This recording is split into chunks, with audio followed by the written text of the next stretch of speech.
2 mars 2022-2 mars 2023, un an déjà que Jean-Rémy Yama est en détention préventive pour détournement de fonds publics. Une date et une situation qui n'ont pas échappé à la mémoire de ses camarades du Syndicat national des enseignants et chercheurs, SNEC, qui, ce vendredi 3 mars, ont exigé du gouvernement et de la justice la libération du président de la Confédération syndicale dynamique unitaire,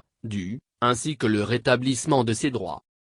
Radié de manière illégale de la fonction publique, privé de solde et de retraite, privé de la possibilité de soigner son épouse dignement et aujourd'hui de la mettre en terre en toute sérénité, la situation que traverse le président de la Confédération syndicale dynamique unitaire depuis sa cellule de sans-famille, ne laisse personne indifférent, et surtout pas ses camarades de la lutte syndicale, qui ont condamné sa détention préventive arrivée à 1 an le 2 mars dernier, et exigé du gouvernement, le 3 mars, sa mise libération.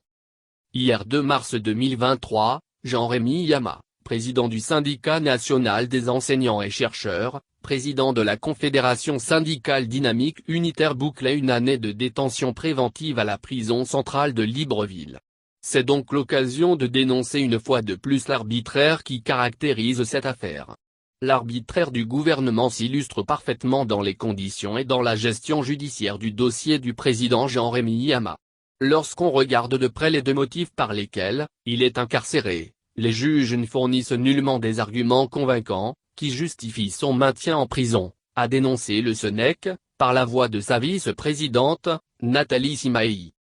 En effet, pour le SNEC, Jean-Rémy Yama est détenu pour ses activités syndicales et plus particulièrement pour ses prises de position engagées et ses actions en faveur des travailleurs gabonais. Ce qui justifierait les convictions du président de la dynamique unitaire sur son statut de prisonnier politique, victime d'un acharnement judiciaire sous l'instigation du pouvoir en place.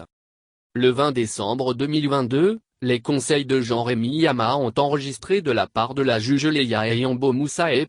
Biam, une fin de non-recevoir de 2 des 3 requêtes introduites pour le compte de leurs clients, notamment sur la requalification des faits et la saisie du rapport d'audit de la Cour des comptes de 2015 sur la gestion des fonds publics affectés à la viabilisation du terrain des enseignants-chercheurs et chercheurs. Pour ces derniers, il n'existe aucune disposition du Code pénal qui justifierait son maintien en détention préventive aujourd'hui.